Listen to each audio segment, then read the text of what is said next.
స్వేచ్ఛ టీవీ ప్రేక్షకులకు నమస్కారం. నేను నవజీవన ప్రియ.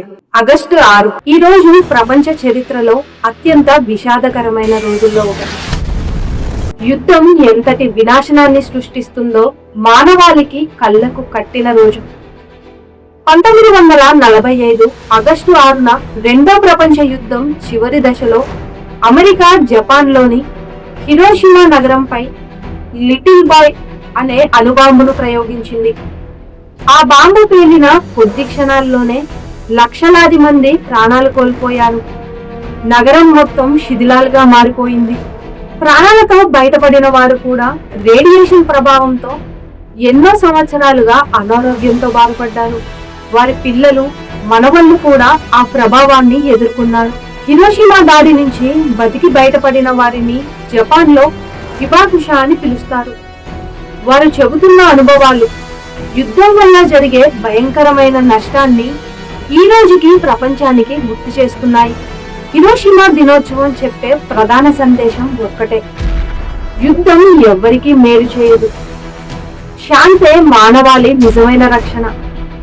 అయితే 80 ఏళ్ల తర్వాత కూడా ప్రపంచంలో పరిస్థితులు పూర్తిగా మారలేదనే అభిప్రాయం వ్యక్తమవుతుంది. ప్రస్తుతం రష్యా ఉక్రెయిన్ యుద్ధం కొనసాగుతుంది. మరోవైపు మధ్యప్రాచ్యంలో ఇజ్రాయిల్ గాజా ఘర్షణలు ఇంకా ఆగలేదు. ఈ యుద్ధాల ప్రభావం ఆ దేశానికే కాదు, ప్రపంచవ్యాప్తంగా ఆహార ధరలు, ఇంధన ధరలు, ఆర్థిక వ్యవస్థలపై కూడా పడుతుంది. మరో ఆందోళనకరమైన విషయం ఏమిటంటే, కొన్ని దేశాలు మళ్లీ అణు ఆయుధాల గురించి హెచ్చరికలు చేస్తుండటం. నిపుణుల మాటల్లో ఇప్పుడు ప్రపంచంలో ఉన్న అణు ఆయుధాలు హిరోషిమాపై పడిన బాంబు కంటే ఎన్నో రెట్లు శక్తివంతమైనవి.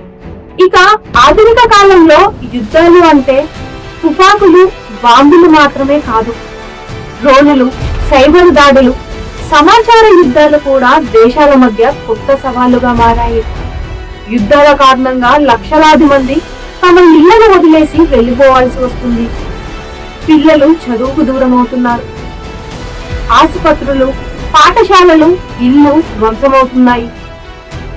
ప్రకృతికి కూడా తీవ్ర నష్టం జరుగుతుంది.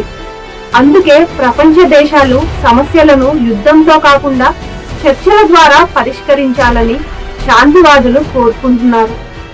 ఐక్యరాజ్య సమితి వంటి అంతర్జాతీయ సంస్థలు మరింత సమర్థంగా పనిచేయాలని, దేశాలు పరస్పరం సహకారంతో ముందుకు సాగాలని నిపుణులు సూచించారు.